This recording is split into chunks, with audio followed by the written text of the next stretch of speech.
my father kept adding on another room every time another couple of kids were born. But a 2-bedroom house became like a 5-bedroom house, and but we had a farm and it was sufficient. We never were hungry. We didn't have a lot. We were poor farmers, but we were very, very fortunate to not have to go on welfare or relief or anything else. My father said we never go on relief. I mean, that was something that the Japanese people never did. We always helped each other if they needed any help, so that's the way our life was. My father was very, very active in the community, and so he was the first to bring in electricity into the farm area, the water system. Their co-op brought the water in from the mountains and pipeline into it, so we could have water for our animals and chickens and ourselves. And so he was a very far-thinking person. And so, well, my father came when he was 15, and he went to Hawaii, and his father was here working on the railroad. And when my father landed in Hawaii, he had some relatives there, and he fooled around there. And when he decided to come to the United States, they closed the door. And so my father went to Canada. So before my grandfather left to go home to Japan, he went to Canada and saw his son, only son, and told him he's sending a bride for him. So my father was in Canada. And so my mother, who was not 16, 15, my grandfather picked her and sent her to Canada. So she came as a picture bride or a chosen bride. So she was 15 when she came to Canada. And the year the war broke out, the year before that, my father fell heir because he was the only son. So he fell heir to all the property in Japan. So my father took off to Japan, and he went to Japan, and they were selling the property to an airfield or something like that. So my father went there, and he thought he was going to live in a life of luxury. So he had not planned to come back to Canada. But when he saw they were taking ironwork and steel and everything from his house and everything, he said, "Oh gosh, they're planning for war against the United States." So my father, big mouth as he has, he said, "You think you're going to fight against the United States with all those tin can boats and stuff like that?" Because he could see that they were taking in all the metal that they can get from all over the place, and he was saying, "You're not going to beat the United States with those kind of ammunition and stuff like that." So they gave him an ultimatum: either you get out of here, or we're gonna throw you in prison. So my father took the fastest boat he can get out, and he came back to Canada. But the next boat turned around in September and went back to Japan. So my father was on the last boat that came from Japan to the United States, to Canada. And so she didn't have any children until she was 19. But after she came, and my oldest sister, who is now 95, she was the firstborn, and my mother had 6 of us every year. So I was 10 years younger than my oldest sister. And then my mother didn't have any children for 7 years, and then she had one every year for 4 years. So there was 10 of us in 20 years. Yeah, so it was a big family, but we were not wealthy or anything, but we were not poor either. I mean, I didn't think I was poor, So, but that year, it was the first time that strawberry was, $1 a crate or something, and the eggs were 15 cents a dozen, or, and we never, we were really, really very, very happy with the economy in British Columbia. So we couldn't hardly believe, that. But when we came home, when he came home, he was saying, well, they're preparing for war. They're preparing for war. And he's the one that's telling us, So when December the 7th happened, we had in Canada, we have what they call the JCCA, which is the Japanese Canadian Citizens League. And so my father took my sister and I, and we went to this meeting. And we were at this hall, which is another kind of a co-op Japanese hall in the next town.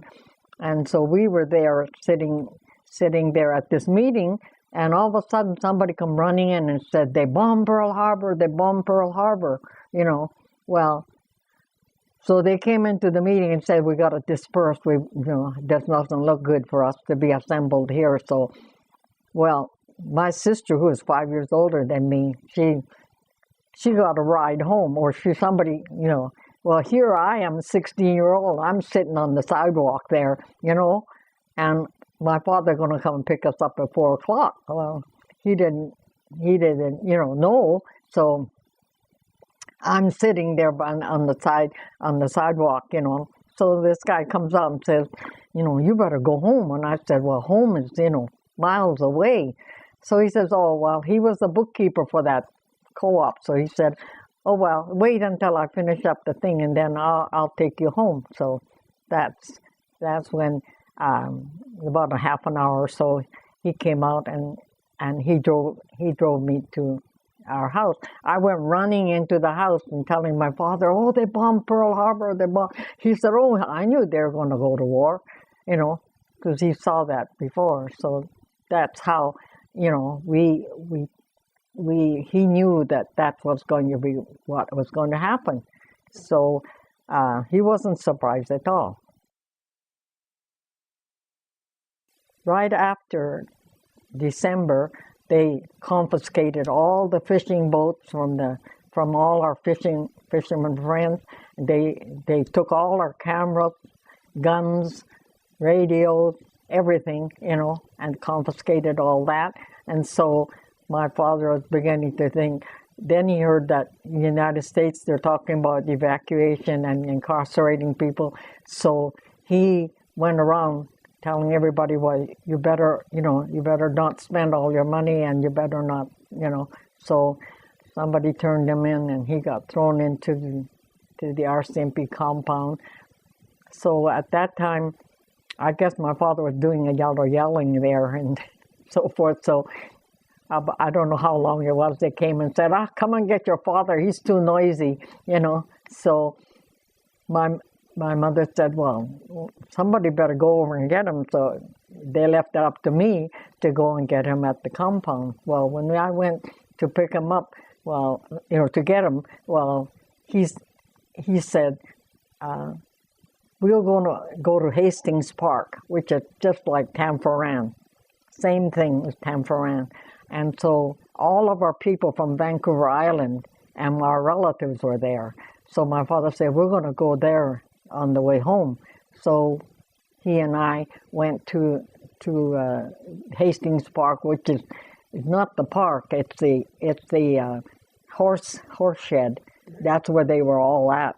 So we went there and went to visit our relatives. And the memory that I have, and then stuck in my mind forever, was that these custodians were sweeping all this dust and stuff on in the shed, and here were all these babies and little kids running around, and this Japanese lady who only spoke Japanese said to me, I wish they wouldn't do that because they're raising the dust and we'd rather do our own housekeeping. So when this custodian was, I grabbed the broom and I said, the request is that they don't want you to do this. They said, they have their own way. And so what the Japanese ladies do is they get newspaper and they put it in the bucket with water and they tear it up and they throw it all on the ground. And when they sweep, all the dust goes onto this paper. And I had even forgotten about that, but that was what they, So I said, this is how they, So from that time on, I understand that the ladies, the mothers, they did their own housekeeping for what there was, But that was my experience going to this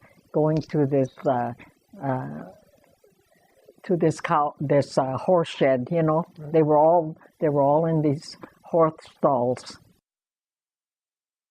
All the people from Vancouver Island were brought in first. See, that's an island off of the coast. And so the young fellow that took me home that day, his father and mother were principals of a Japanese school on the island. So they were the first ones. All the ministers, even the Christian ministers, Japanese ministers, people that had anything to do with what we call ryojikan, which is the embassy, anybody that had hotels in Vancouver or Vancouver Island, all these people were brought in and that's where they were brought to the assembly. Well, most of them were not farmers; they were loggers, and they were, the men were immediately taken to road camps. They call the train, working for the railroad. And so all the young eligible men, or they were what we call Issei, firstborn from Japan, but they were here as immigrants. And so they were taken. Some were what they call illegals, like we have here. They jumped ships and stuff like that. And some of those people were illegals. And so they took all those people. So all the young men were first generation people were taken to road camps. And all our people, the wives, they couldn't speak English either because they were wives of these people that went to Japan and brought their wives and stuff. So they were left helpless and in our village. So we as young people used to go over to their house and buy their groceries and help them out or with the babies and stuff like that because we were of age to be able to help. So that was we did no farm work. My father, the minute we found out that we were going to be evacuated, he didn't care if the weeds went 10 foot tall. My father was known for having the cleanest and the weedless garden, the 10 acres of any farmer in the area. But my father said, no, we are going to help all of our Japanese neighbors. So we would go and stay overnight with some of the ladies that were pregnant and stuff like that, that my mother and father thought, never mind about we're going to be evacuated. It doesn't matter, So that's how we spent. And to me, a 16-year-old, I didn't have to work. It was a pleasure. I'd get on my bicycle and run all over the place, to all the neighbors, and see if they wanted anything or needed anything. But that's how we existed till we were evacuated. And so money that they had saved. So my father said, "Well, don't spend your money because you're going to lose it," and so somebody turned them in, and that's how so they were saying that. So my father kept saying, if you'd sign over here that we're not going to be evacuated, I'll go back and tell them to build and do all that. And they said, well, we can't do that. So then, my father yelling and screaming and saying, that's all I want you to do is sign over here, saying that we will not be evacuated. Well, no, they knew we were going to be evacuated, so my father, So we in our village, most of our people, all the RCMP, had their headquarters at our Japanese school. We had a Japanese school, and in our village, and my father helped to build that too. So we had these 2-room Japanese schools, and our CMP came and asked all of us older ones to come in and type in and take data from all these families. So all the families in our neighborhood came out, especially the men of the house, or they couldn't speak English. We were interpreters. So we did all the paperwork. All of us, six of us. Well, my sister was already married, so 5 of us went down and did all the paperwork, and all their land and so forth, and paperwork on to record their belongings and stuff like that. It's amazing, we didn't learn about a lot of things, and we learned a lot about our neighbors or people. And this one lady, she comes and she says, I'm not going with this man, her husband. She's living with somebody else, and she's not going to go with that man. She says, I'll kill myself if I have to go, And so we told the RCMP the situation, and and they were compassionate enough to let her go with this man that she's been living with, And it was really amazing because we drew up separate papers, and he would be going to a certain place and she would be going to the same place, And we were surprised. I was telling my mother, she always said, you Niseis, which is the second generation, have no respect and no this and that. And I come home and I tell her, well, what happened to Mrs. Yamasaki? What is she, why? And she said, oh, yeah, she's living with that man. And I'm going, oh, is that all right? And so my mother goes, oh, well, Are, that means, they're different situations. But yeah. Through these paperwork that we did, and that lady, she was forever grateful to my brother for working out the situation for her, because she said, her kids wouldn't do anything. They said, no, you got to go with Dad, you got to, and my brother said, this is the situation, and that, and it was really amazing that we got her settled, and we did that was a rare case, but we did a lot of these people, husbands of these young Japanese wives, were sent up to road camps, and we didn't even know where they were, or they didn't know. They were there at the road camp. But my mother heard about the road camp, that they were in road camps. So when we got ready to go, when we were going on the train, and we knew we were going on the train, and we would be going through these road camps, my mother killed about 100 chickens, and she roasted all these chickens. She made these bags of cookies and Japanese senpai and all this stuff, and had them all ready.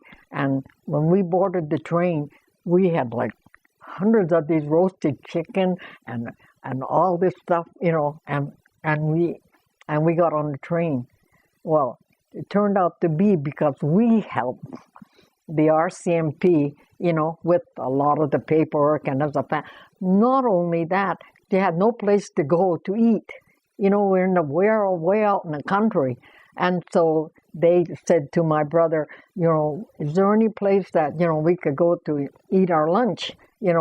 And my father and my mother, my brother said, oh, he said, my mother will roast, she's the best, she roasts these chickens like you can't believe, So my mother we could only sell chicken 25 cents on the hoof.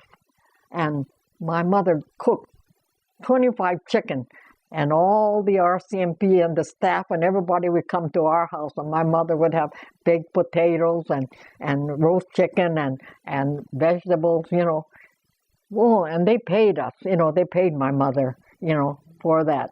But she cooked all their meals, their lunches at our house. When we got ready to go, they gave us the Pullman, the train. And our family, were on this Pullman train, and we loaded all this stuff. Everybody was only allowed to carry the 175 pounds of what. They just looked the other way, and we just took all this, all this stuff. And so when we got on the train and we started to go, and the second day in, we were going up the Rocky Mountains, and here we see our people. My mother's throwing chicken out the window, and all these little goodie bags, And one time the train stopped, and here we saw our neighbors, and they just cried. They said, well, how's my wife, and how is, and we had to leave them, because we didn't know what was going to happen to them, but we were already now going. So we told them, we did what we could, and they're okay, but they will be taken care of. But we had to leave before they did, see. So, but they were so happy, and they were so glad, that, and they said, oh, they got to eat, roast chicken and stuff like that. But all going up the Rocky Mountain, that we and even people we didn't even know, we threw stuff out, because my mother said, oh, they're in the road camps. We're going to Manitoba and going to the immigration hall. So climbing up the Rocky Mountains, that was like 2 days. And by the time we got up, it took us 4 days to get to Manitoba on the train, So we were climbing, and we went the northern route, so we went through Jasper, Well, we had this young constable who was 19, one of the guards on my train, front and back on each train had a constable on each end, and the one constable I had was Clifford Dan, and he was 19 years old, and so he befriended us, and we as we were going up, he is saying, well, I don't see any difference in you people. Why are they, And so, so as we come along, we were going on on the second day, he says, oh, in Jasper, they have at this train station, they have the best apple pie. And he said, I'm going to take you off, and we're going to have apple pie in this cafeteria in the Jasper station. So I said, oh, yeah, that'll be nice, Oh, what the heck's a 16-year-old with this handsome RCMP going to take you off the train, And so when they lowered the footstool to get off the train, and I went to step off, and the captain or whoever he did, get her back on the train. Don't she's an enemy alien, And Clifford Dan says, oh, he says, I'm only going to get her an apple pie, So anyhow, he was so mad. He went in and he bought the apple pie. I never seen such a big apple pie in my life, but it was about like this big, And so he comes back in, and he was so mad. He was angry about the whole situation that he couldn't take me off, and But anyhow, on the last of the trip, he kept saying, well, I don't see anything different about you people. Why are they, taking you away and all that? And he was grumbling about that situation. But we became fast friends. And so when we got to Manitoba, well, he went back and forth several times and brought other Japanese, And so every time he'd look us up.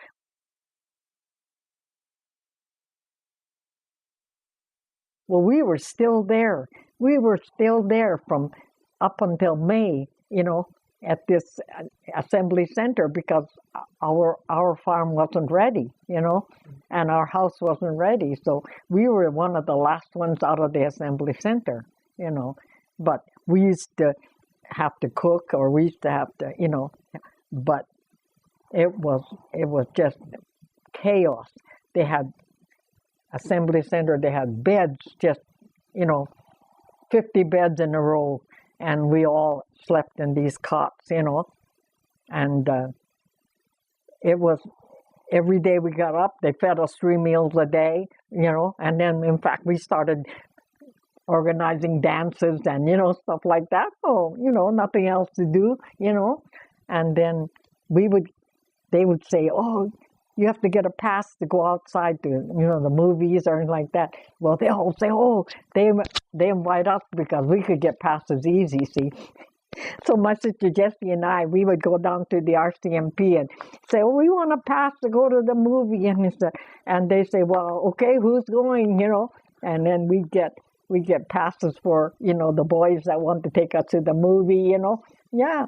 And so it was great fun, And we just thought, oh my goodness sakes, this is, we got fed 3 meals a day and, so forth, so we didn't, it wasn't, the hardship didn't come in till after we got to the farm. And that's where, all the immigrants, I guess, were housed before. And it was like a 3-story, and the men were up on the 3rd floor and we were on the 2nd floor. And, the bathing facilities were so terrible. Those 150 people and they got eight toilets, and bath. So my mother, she found a bathhouse, around about up 2 blocks away from the immigration hall. So and it was 5 cents or something. I don't know. Couldn't have been very expensive because we couldn't afford it. But my mother, we would get a permit and then we would go to the RCMP. Said, I never seen you guys the cleanest family I ever seen in my life. My mother would take all of us, the girls and the my younger brothers and all. We go to this bathhouse, around about 2 blocks away. Every day we went, and I think it was a nickel or something. The RCMP. Lots of people got permission, but they were scared to ask, or where would they go? I mean, a lot of people. I mean, why would they go outside just for a walk or something? But like with us. We had a purpose, or if the fellows wanted to go to the movie or something like that, so we organized, dances and stuff right inside the Assembly Center. So, like, I had 3 older brothers, and the 2 of my sister and I, so there's 5 of us, we're a dance group by ourselves, but everybody, they really, they really were happy that we got there, because we got we organized, a lot of the things. And the problem with these, people didn't realize that there's families that come, like our family, there were 9 of us, and no, 8 of us, my mother, and then the 5 of us older ones, then I had 3 younger brothers and sisters. So, I mean, the farmers wanted us because we were a working crew, in itself. But a lot of these families had father and a mother and 2 kids or something like that. So they would bunch them up, so that they had 2 Japanese families, or these farmers would have to house, these people. And some of the people didn't like each other. It's like, how anything else, they don't want to go with so-and-so or so. So they had a commission, and we even worked on the commission too, in the office there, and to try to sort these people out that weren't antagonistic against each other, or, so it was, but some of the farmers were, very unhappy, with the situation, because there's only like a one working and a mother, who's not really, can't do a heck of a lot, so it was kind of a testy thing, but we were very, very fortunate because as a family. But when we got to the farm and they bought a brand new house, and, shiplap house, it's about the size of these 2 rooms here, and we had to do the inside ourselves practically. They were cut into two bedrooms and just the hallway, and between was the kitchen area. But we had to make our own tables and, the legs and all. We didn't have no furniture, no nothing. So with wood, and lumber and whatever it is, we made, we didn't even have seats. So we made those benchy looking things that, it's just like a picnic table. Same thing, that's the way we did. They had one stove, one pot belly stove my mother had to cook on for us. We had nothing else. We had electricity, but that was it. And then they had storm windows, which is, the windows were, but in the winter when it snowed, and Canada is a dry snow, it drifts, and they call all the snow comes on this side, you can't open the door from the inside. You got to climb out the window here. My brother and them have to dig out the doorway. Next day it's all over on the other side, or, You couldn't go to the bathroom unless you had a rope, to go to the outhouse, So my mother decided that she would get one of those toilets that inside the house, and then, but you could get lost if in a snowstorm or in a, so from our house to the outhouse, we would have a rope, and then don't let your hand go from the rope because you could get lost. That's how fierce some of the winters were.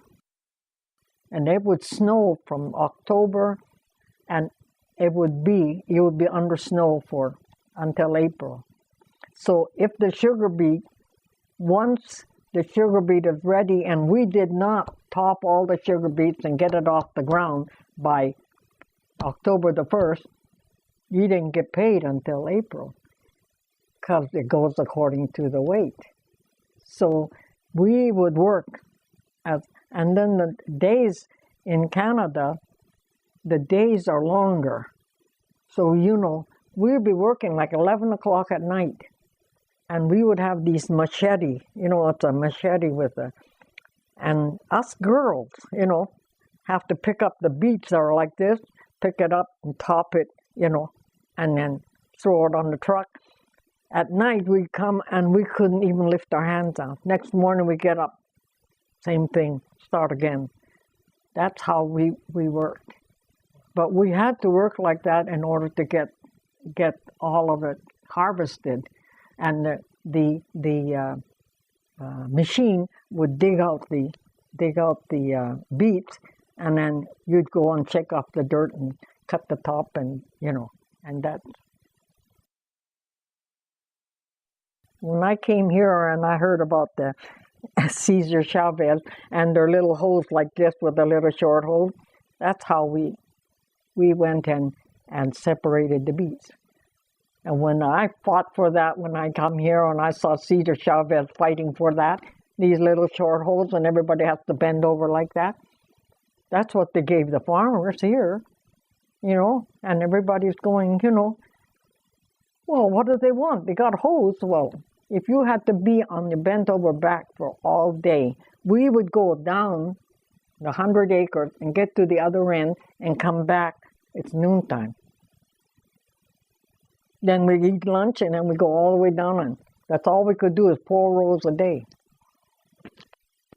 And we would be with these little hoes that had these little heads like this and a little short arm like that. You dare not stand up, you never get down again. And so I have a lot of empathy for the wetbacks that we've been working for in California. So, unless you've lived it yourself, you don't realize it. People don't think, but that's how sugar beet was. Hard work and timing. Timing was everything. So we didn't even think, you didn't plan anything in that. Well, you couldn't go anywhere anyhow. It took a day to get a permit to leave the farm.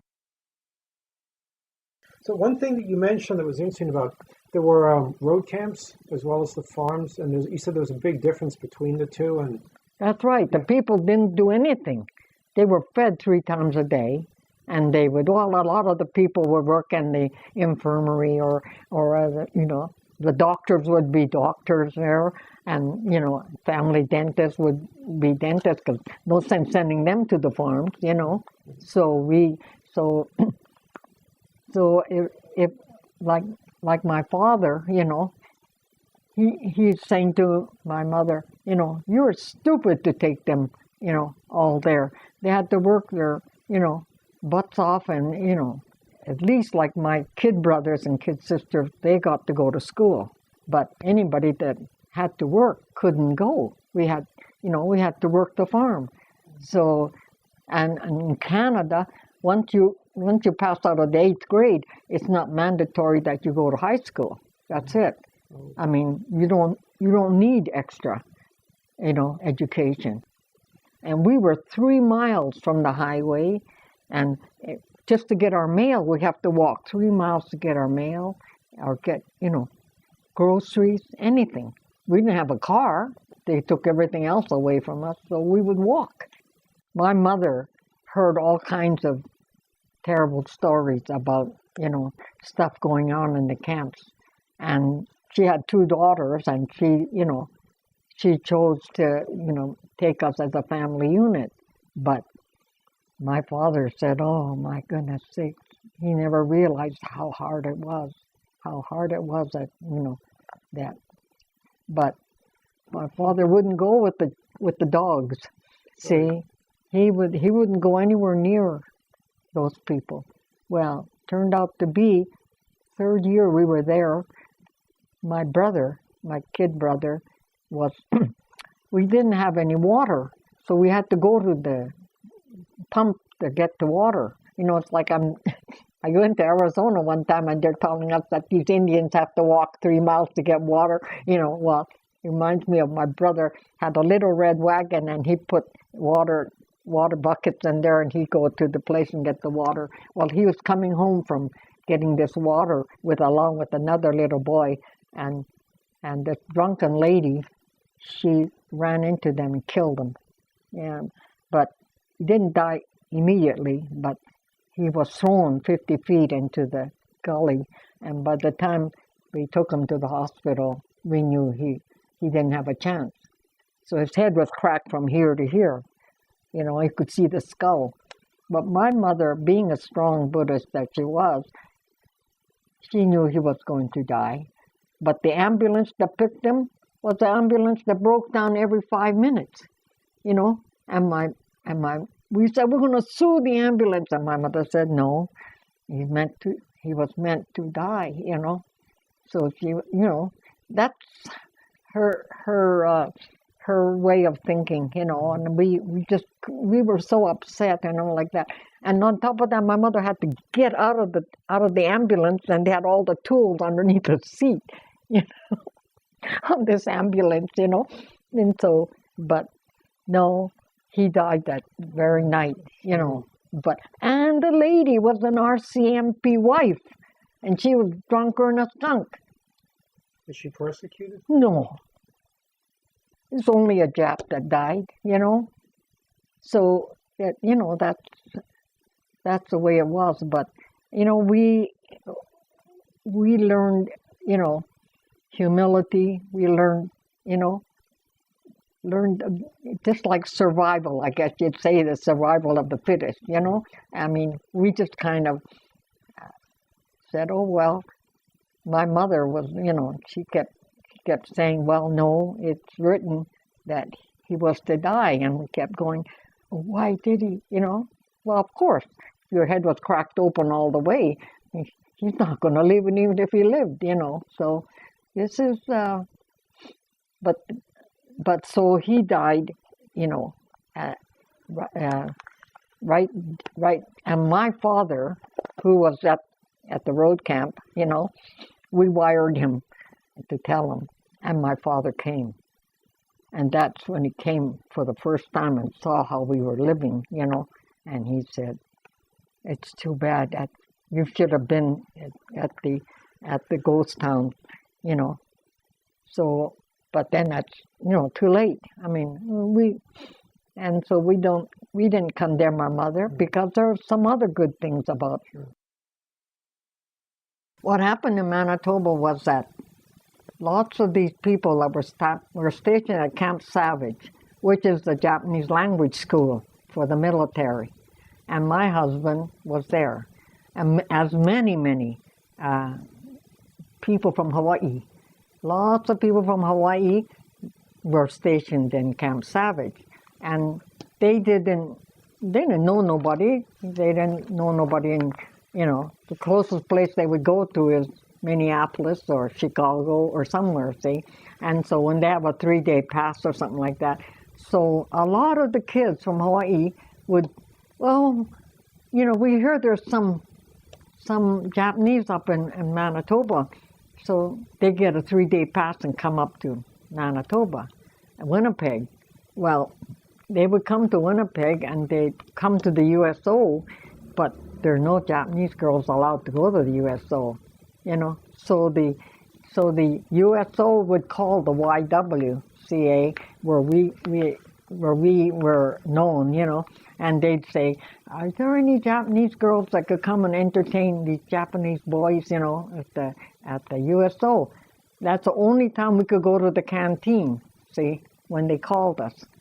So we would go down there, and sure enough, it's these young GIs from Hawaii, and so you're not allowed to go out with them, you just are there to be entertained and so forth. So we would be called for that. You dance with them and you just socialize with them. But so a lot of the kids, once one kid went back and said, "Oh yeah, there's Japanese over there," So a lot of the kids would come up. Well, my husband came up. He was a guest of somebody, and it was a doctor, dentist that lived in North Winnipeg. So he called up to Hawaii and said, "Hey, I got this these Japanese soldiers," he said. We thought it was. So then they called and they said that he'd like to have some young girls, and in fact, in general, they wanted a whole bunch of kids to come. He had a big rumpus room, So we all went down, and we went there to and all there was one guy, and I had just made a new sailor suit, so I wore that, I didn't even think nothing of it. I went down there, and so he was perturbed. I came in a Navy outfit, He's in the Army, but oh well, that's nothing. But that night, after we had finished at the rumpus room, then everybody dispersed. And I was going around with someone at the time too, but then, so we left, everybody left, and my brother was to take him back to the hotel, to his hotel. Well, I got home, and then my brother came home, and my father said, "What hotel is he staying at?" And my brother said, "We're staying at the Bell." And my father said, "Oh my goodness sakes, that's a bedbug place." So my father went down and took him out of the hotel and brought him to the house, and said, "Well, you stay overnight here, Yeah, so that night he stayed, and he was supposed to leave the very next night. So they all went to a movie, and I went out with my boyfriend, and so forth. And so when they came back, I don't know, it was snowing because it was in January. They came back, and he missed the train. So back he came to our house again, to stay overnight. We only lived like 3 or 4 blocks from the train station. So my father said, "Well, I guess it's up to you to take him to the train," So I was nominated to take him to the train at 9 o'clock or whatever it was. So I went. I was late for work, but I took him down to the train station and saw him off. Well, when he gets back, he got AWOL or whatever it is, and he got confined to camp. So here comes flowers and, letters and all kinds of stuff, and so he was an awful lonely guy. So then when they were going to get shipped out, and they were going to have a furlough. So he had a 10-day furlough or whatever it did, and he wrote and asked us if he could come up and visit us for his furlough, because he had no other place to go, because he was from Hawaii. So my mother said, well, that's okay, he can come. So he came, and during that time, we got to know each other. I took my vacation at the time too, and so to entertain him, because so we got to know each other, and so he kept asking me to marry him, and I, and finally I told him, I said, well, we don't know what's going to happen, and so, but then when he went to Florida, they were transferred to Florida, and while he was in Florida, he said, I could get an emergency if I say I'm going to get married, Well, my father said, no, you don't want to do that, So he went on overseas. Well, overseas was Hawaii, where he was born, And so, but they were there for about 6 months, and then he was sent to Guam, and he was now attached to the Navy. And so one thing they did, and my husband was very, very upset, was that he was in the Navy. He was attached to the Navy, and their compound was outside of the guarded territory. So they have to leave. They have to leave there, and then go to this where they were doing radio work and all that. But it was outside of the guarded compound. So the guards would make sure that they got there and got back. And they're going to come back, they have to call the guardhouse and tell them that they're coming, because they didn't want to be mistaken as Japanese. Because the whole 16 boys were all Japanese, see. And so he always said, well, why the heck did they build this stupid thing outside of the compound, But that's the way it was. As soon as they lifted the restrictions, we all moved to town. Moved to the town of Winnipeg, and everybody went out to get a job. And I didn't have any education, but I knew how to sew. So I went to a sewing factory and started to work. My sister did too. Everybody went. I worked nighttime. I'd clean offices, and daytime I would work 8 hours, and we did everything to work towards the family. And my brothers, my father believed that the boys should have the education, so we all worked and put it into the family pot and sent 2 of my brothers to medical school, and then so everybody worked to help. So this was the way not all of us could progress, but at least some of us could get the education, and that was my mother's theory. He was not schooled, but he was very, very savvy in agriculture. So the Canadian government came and asked him to go to Eastern Canada, Toronto and Quebec, and teach about growing, vegetables and stuff. So my father got a job right away.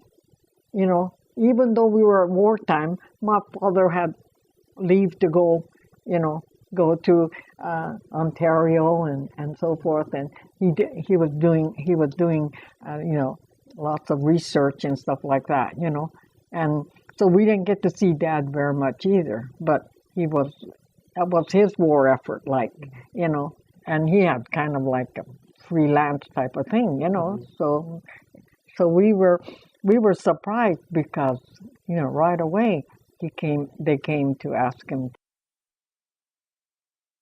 What happened in Manitoba was that lots of these people that were stationed at Camp Savage, which is the Japanese language school for the military.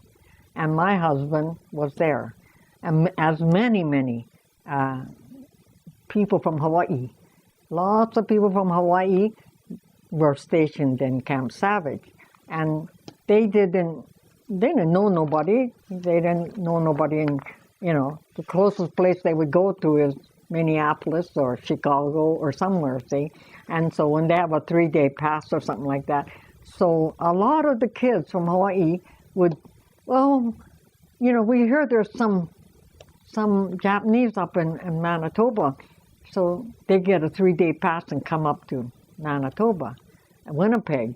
Well, they would come to Winnipeg and they'd come to the USO, but there are no Japanese girls allowed to go to the USO, So the USO would call the YWCA where we were known, and they'd say, "Are there any Japanese girls that could come and entertain these Japanese boys, at the USO?"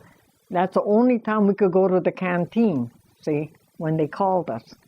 So we would go down there, and sure enough, it's these young GIs from Hawaii, and so you're not allowed to go out with them, you just are there to be entertained and so forth. So we would be called for that. You dance with them and you just socialize with them. But so a lot of the kids, once one kid went back and said, "Oh yeah, there's Japanese over there," So a lot of the kids would come up. Well, my husband came up, he was a guest of somebody, and it was a doctor, dentist that lived in North Winnipeg.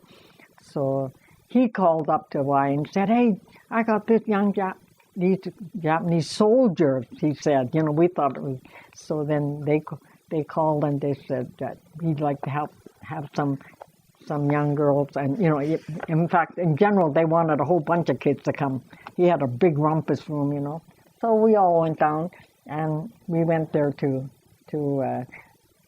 and all there was one guy, and I had just made a new sailor suit, so I wore that, I didn't even think nothing of it. I went down there, and so he was perturbed. I came in a Navy outfit, He's in the Army, but oh well, that's nothing.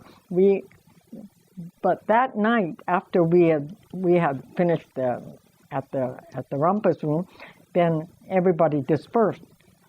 And I was going around with someone at the time too, but then, so we left, everybody left, and my brother was to take him back to the hotel, to his hotel. Well, I got home, and then my brother came home, and my father said, "What hotel is he staying at?"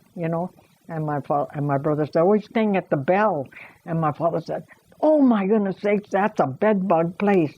So my father went down and took him out of the hotel and brought him to the house, and said, "Well, you stay overnight here, Yeah, so that night he stayed, and he was supposed to leave the very next night. So they all went to a movie, and then I went out with my boyfriend, and so forth. And so when they came back, I don't know, it was snowing because it was in January. They came back, and he missed the train. So back he came to our house again, to stay overnight. We only lived like 3 or 4 blocks from the train station. So my father said, "Well, I guess it's up to you to take him to the train," So I was nominated to take him to the train at 9 o'clock or whatever it was. So I went. I was late for work, but I took him down to the train station and saw him off. Well, when he gets back, he got AWOL or whatever it is, and he got confined to camp. So here comes flowers and letters and all kinds of stuff, and so he was an awful lonely guy. So then they were going to get shipped out, and they were going to have a furlough. So he had a 10-day furlough or whatever it did, and he wrote and asked us if he could come up and visit us for his furlough because he had no other place to go, because he was from Hawaii. So my mother said, well, that's okay. He can come. So he came, and during that time, we got to know each other. I took my vacation at the time, too, and so to entertain him because, so we got to know each other. And so he kept asking me to marry him, and I, and finally I told him, I said, well, we don't know what's going to happen, and but then when he went to Florida, they were transferred to Florida, and while he was in Florida, he said, I could get an emergency if I say I'm going to get married, Well, my father said, no, you don't want to do that, So he went on overseas. Well, overseas was Hawaii, where he was born, and so, but they were there for about 6 months, and then he was sent to Guam, and he was now attached to the Navy. And so one thing they did, and my husband was very, very upset, was that he was in the Navy. He was attached to the Navy, and their compound was outside of the guarded territory. So they have to leave.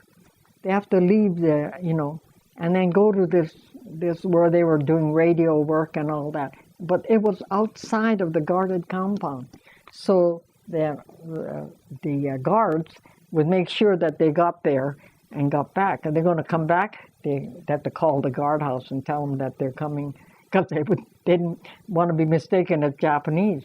Because the whole 16 boys were all Japanese, see. And so he always said, well, why the heck did they build this stupid thing outside of the compound, But that's the way it was. We did not, we figured, well, that's our lot, We went to work. In fact, I was reading an article in one of our Manitoba paper, one of the Manitoba magazines, and they said, I went to work at this place. The first time I went, my name was Enta, E-N-T-A. Well, that does not sound Japanese, So when I went into employment to this place, when they saw me, the job was filled, you see. And it happened to me a couple of times. So one time I said to the lady, I said, you're going to be sorry. In fact, I was so angry. I said, you're going to be sorry one day that you didn't give me that job, And she acted like, oh, who cares? That type of thing, Well, I was reading an article in one of the things that they had, and they said, I went to work at a place that made hats. And everybody made, I don't know, 20 hats or something. I made 50 hats in one day, And they said, oh, my goodness sakes, And I don't remember it, but somebody had written an article, about that. And that how I had outdid everybody, every Caucasian, you know what I'm saying? And so my father used to say, well, you have to be better than everybody else. Why would they hire a Japanese? That was his motto. Right.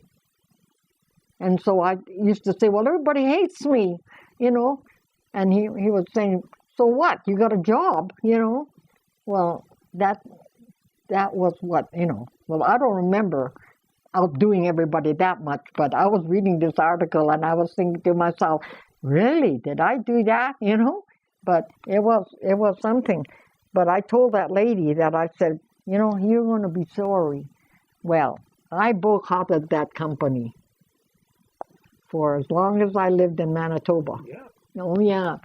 Every friend that said to me, oh, they were, this United Shirt company, I said, no, don't go to work for them. If you want a job, I'll send you to any place else. In fact, my little nephew, was first grade of school. He was like 6 years old when he went to school, and the teacher asked him, where were you born? You know, they asked all the kids, and he said Tamparan Racetrack. She wrote a letter to my sister-in-law who can't read or write English and said, your son is belligerent. You know, he said this and this and that. And my sister-in-law said to me, oh, what is this? She says to me, and she says, I went storming to the school and told him, I said, you mean you don't know that this child was incarcerated and born in Tamparan Racetrack? That's where he was born, right in the stall. And they didn't know it. It wasn't even any literature on the incarceration or the evacuation. Well, now the kid is 60 years old, so you know. So I said, what? And she apologized all over the place, and I said, you mean to tell me that you don't know about evacuation? And we're the ones that suffer with this, you know. And so she was very apologetic, but she thought he was being smart. But of course, how would she know? So, you know, but our redress was $22,000, but in American money, it was $17,000. But my husband got $20,000 in American money. I fought for getting American redress. So I mean, so to me, you know, it doesn't really matter. I mean, we need to fight for it. You know, this is what but like the doctors and the dentists and all that, you know, they're saying, well, don't rock the boat and all that. And I'm saying, what? Why? You know, nobody knows about us being incarcerated. Right. And, you know, I went, I'm trying to think of how many years ago, just 5 or 6 years ago, I went to Cuba. And I went to interpret for the Cuban Japanese. And they were incarcerated. All 348 men were incarcerated for 4 years and of all places, they called it the, what's the name of that? Presidio. The prison was called Presidio. And I went there, and some of the Japanese men are my age. And so but I think they said 4 or 5 committed suicide. And, but only the men were taken and imprisoned under Batista.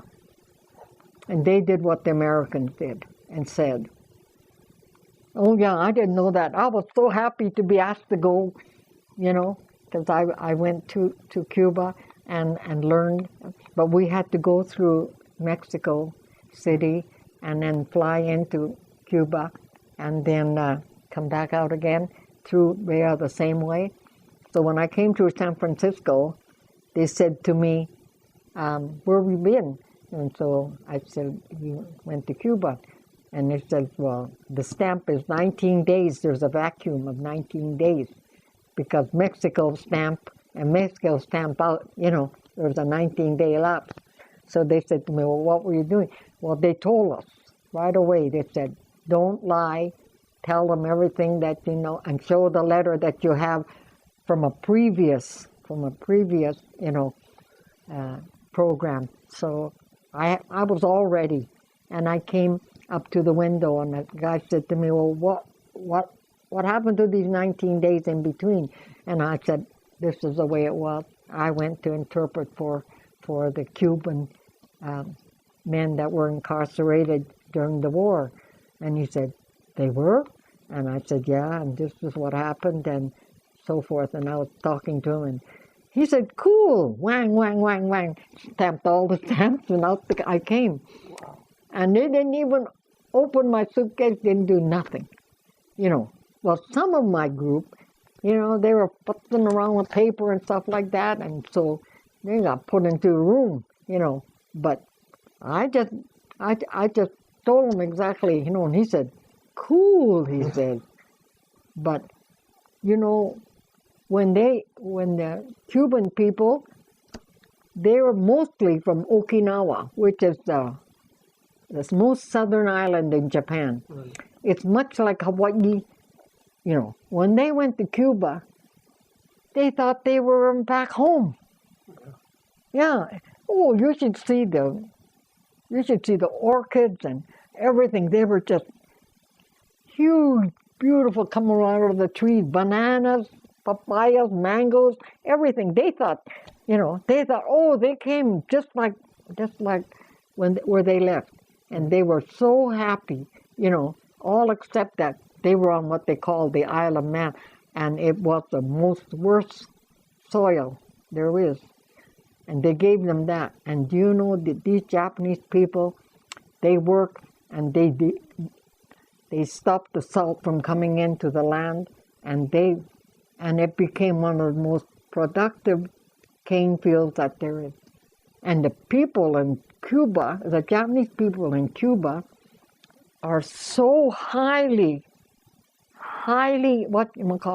praised for their effort. All the herbal, botanical, all those things are all done by the Japanese herbalists or Japanese horticulture people. And all their lands were confiscated just like us. But when Castro came, they gave everybody that had land, they gave them 6 hectare or 65 hectare or whatever it is. When I look at their farm, it's much like the size of our farm. So I'm figuring it's like 10 acres or so. Okay. And all these Japanese people, they farm, and then they take the Castro takes the whatever it is, and anything left over, everybody's got a little stall, and they could sell. They could sell their produce, and they're happy. I kept saying, well, why would you stay in this godforsaken place? And they would say, well, where would we go? So they're completely happy with where they are. Right. They got enough to eat, and it's of course they're all intermarried now. They're really more, Spanish, and they speak Spanish. A lot of people still kept their Japanese, and like a lot of the older people, they speaking in Japanese.